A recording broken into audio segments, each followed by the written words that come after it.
Hey guys, it's Simon with ToughTrader.com. Wanted to do a really a coaching session on the breakout that we had today on the Nasdaq 100, and kind of look at what that looked like and from a couple of quick perspectives. And I wanted to do it in 5 minutes if I could. So let's set things up. Okay. Before we start, just a quick note. Let me pop this up there. Past performance is not indicative of future results. This is for educational purposes only. Let me grab the file right here really quick. I'm going to pause. So here's the legal disclaimer really quick. Past performance is not indicative of future results. Again, if you'd like to pause it here and read it, this is for educational purposes only. And past performance is not indicative of future results. Okay, we got that out of the way. So first of all, Nasdaq has been acting funny, right? And if you look, the reason for that is because if you look where all the volume got built up, so this is a volume profile chart, just shows volume by price, right? Instead of volume by time, which when you see the bars down here, volume by time looks like this. Let's see if I can insert it. Okay, so that's what volume by time looks like. This is volume by price, and you can see here as we are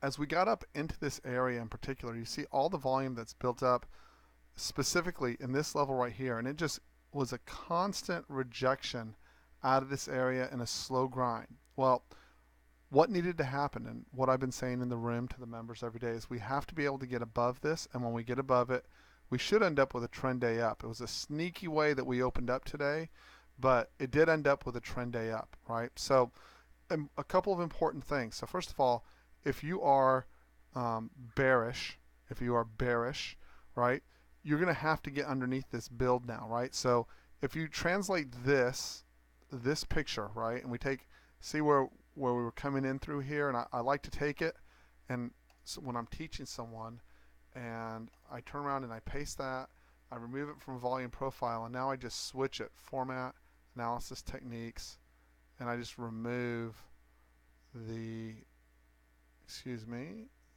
let's remove this. There we go.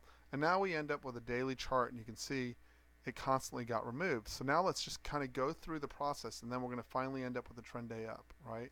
So now we move to a big time frame, and you can see in this time frame, I'm going to do this candlestick here, right, and spread it out. And you can just see once we made the bottom, right, see how we came into the last area of, we broke out, right, came back and retested the volume, right, and then but as we approached this volume here on the left, I'm talking about this area right through here, see how we kept rejecting down? We weren't quite going down, and we weren't quite going up, right? It was just slow grinding. We'd gap up. One day we'd come down, we'd fill the gap, we'd grind up. We gap up the next day, we push down, right? We come up the next day, and we just couldn't break out. Like ES has been just driving and driving and driving at new highs, right? The reason for that is whenever you have a market, you've got to get above its overhead resistance in order to break to the upside. And if you don't, and now I'm going to just take it down, smallest chart I'm going to take it to is a 15-minute tonight.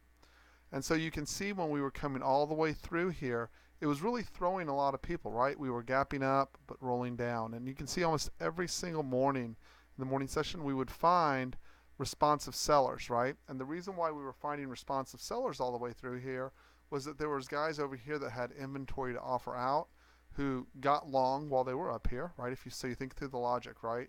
Guys who got long up here said, hey, you know what? We were long up here. We kind of got smoked to the downside, right? Now let me go out and find a way to get out of this product. And so they kept offering as we were pushing up. So now watch the behavior change. That's the real key here. Nasdaq gaps up, right? And look where we come back to. We started with an open drive higher, which is exactly what everyone wanted, right? That's what I wanted. Everyone wanted it, was a gap up and drive away. But remember, these old habits die hard, right? See how people have been stepping in on Nasdaq almost every morning, and you can see that behavior has been taking place for a while, where they step in early or somewhere in the AM session and push down, right? So now if we take this down to a 5-minute bar, you will see this morning that we gapped up, and we gapped up on big volume. See how big that volume was? Now normally as a trader what you would expect is on a trend day up is you don't want to see the first 5-minute bar violated. That personally threw me. I was looking for a break to the upside. You can see we started this little downtrend. I'm going to draw it just like that, right? And then I pointed out right here is where we made an attempt to break the low. I don't know if you see this here, but we made kind of 3 stabs at a low. But notice while we were making that low, we were having a hard time actually holding that low. Then we finally pushed down. We formed this little downside wedge, broke out, and it was off to the races. It was just a delayed trend day up, right? So now you know what it looks like, right? When you're looking at a chart and you look overhead and you see all this long consolidation above, right? When we get, excuse me, let's get back over here. Let's get rid of that volume. We don't need it anymore. Format, analysis techniques, volume, remove. There we go. So now when you're back over here, right, and you say, hey, I think we're going to break out, right? Well, you got the part right about where, now notice how it came down. We worked slowly through this piece of volume, then we got up into this volume, worked slowly, we finally gapped up, we backside tested, and we trend dayed up. So today's lesson, when you have overhead volume, expect them to slowly grind through that overhead volume. When you get above that volume and you don't fall back in, right, they had to get back underneath this build down here below 6K, right? If they had any hopes of pushing it in, you're left with nothing but buyers, aggressive buyers, to push the market higher. So hopefully this breakout means an expansion in range, a little bit more, hopefully volatility, not less volatility. It's hard to imagine getting less, and some nice trading days in the Nasdaq 100. That's what I'm hoping for. Anyways, my name is Simon. I'm with toughtrader.com and Trade and Perform Coaching. If you would like to try out our room for 5 days, you're welcome to email me at, right now it's Trade and Perform, TRADEN, perform@gmail.com. You're welcome to be my guest. I'll give you a 5-day free trial. And it's not been an easy market, right? Normally I focus on ES. ES has been a beating lately. So I thought I'd take the time to show what overhead resistance looks like and the price action that accompanies grinding through that, right? So congratulations to everyone who had the longs today. Particularly hats off to Ron in the room and Brian. I know for a fact both of y'all killed it today. So great job out of the yellow zone. And what I mean by out of the yellow zone was this was the chart for today. And you can see where is the Nasdaq right here. You can see we pushed right back into our high odds yellow zone and pushed right out of it. You had to hold it for a bit. They ground against you, but for a beautiful trade to the upside. I know Ron held to 60.50, and I think Brian held to the close of the day. So awesome job, guys. Keep up the work. Let's come back tomorrow and see if we can't get some good trading. Non-farm payrolls, guys, usually historically means higher volatility.